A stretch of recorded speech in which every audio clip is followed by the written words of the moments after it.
Halo para pemirsa Fibis News, kembali lagi bersama saya dengan Gani Prasetyoaji dalam Fibis Weekly Sentiment. Melihat pergerakan saham di Bursa Efek Indonesia pekan lalu, IHSG mengalami penguatan yang cukup signifikan. Namun bagaimanakah dengan potensi IHSG pada pekan ini? Terdapat beberapa faktor yang nampaknya akan menopang pergerakan indeks untuk pekan ini. Yang pertama adalah faktor fundamental positif, di mana rilis tenaga kerja Amerika Serikat pada pekan lalu mengalami peningkatan. Tercatat untuk non-farm employment tumbuh menjadi 236.000, di atas estimasi pasar yang mencapai 162.000. Selain itu, tingkat pengangguran Amerika Serikat juga mengalami penurunan menjadi 7,7%. Angka tersebut nampaknya di atas estimasi oleh para pasar yang mencapai 7,9%. Sedangkan dari kawasan Asia sendiri, di mana statement dari Bank of Japan, yaitu perekonomian Jepang nampaknya mulai terdorong naik, di mana kinerja eksportir tengah menunjukkan adanya perbaikan di tengah produksi sektor industri yang melanjutkan pertumbuhannya. Sedangkan untuk investasi dan konsumsi masyarakat Jepang sendiri juga menunjukkan adanya peningkatan. Namun terdapat faktor negatif yang nampaknya akan menekan pergerakan IHSG untuk pekan ini, di mana terdapat kekhawatiran akan dampak pemangkasan anggaran pemerintah AS akan kembali menekan kondisi perekonomian Amerika Serikat yang tengah stabil.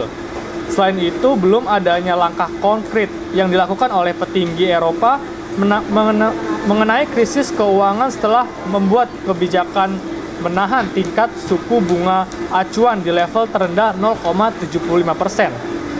Berikutnya yaitu dari sektor teknikal, di mana beberapa dari kelima indikator teknikal tersebut tampaknya semuanya masih memberikan sinyal penguatan. Berikut mari kita lihat grafik IHSG, di mana sepanjang 2 bulan terakhir indeks mengalami penguatan yang cukup signifikan.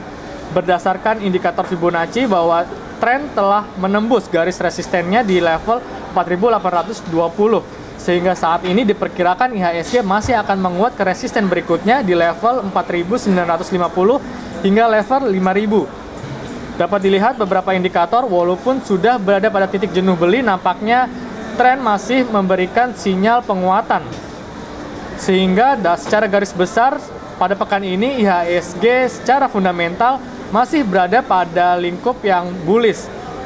Sedangkan untuk teknikal sendiri, meskipun adanya penurunan atau koreksi secara minor, namun tren tetap memberikan adanya penguatan. Sedangkan secara sektoral sendiri dapat dilihat dari ke-9 sektor, nampaknya terdapat 8 sektor yang masih memberikan sinyal penguatan, walaupun beberapa sektor nampaknya sudah menunjukkan adanya jenuh beli yang rawan akan adanya koreksi. Namun terdapat beberapa sektor yang nampaknya akan memberikan potensi lebih tinggi dibandingkan sektor-sektor lainnya, yaitu seperti sektor perdagangan atau trade dari saham-sahamnya seperti AKR Corporindo, kemudian MNCN atau MNC, kemudian ada IDKM atau Indosiar. Sedangkan dari sektor keuangan sendiri yang nampaknya masih akan berpotensi untuk mengalami penguatan lebih lanjut, yaitu saham dari Bank BCA, kemudian dari saham Bank BRI. Demikian adalah penjelasan saya mengenai potensi pergerakan IHSG untuk pekan ini. Saya Gani Prasetyoaji dari Sushimori Central Park Mall Jakarta. Selamat berinvestasi dan salam Fibis. Misi, selamat siang Bapak. Oh, iya. Silakan ini untuk volcano roll-nya. Oke. Selamat menikmati. Terima kasih Mbak.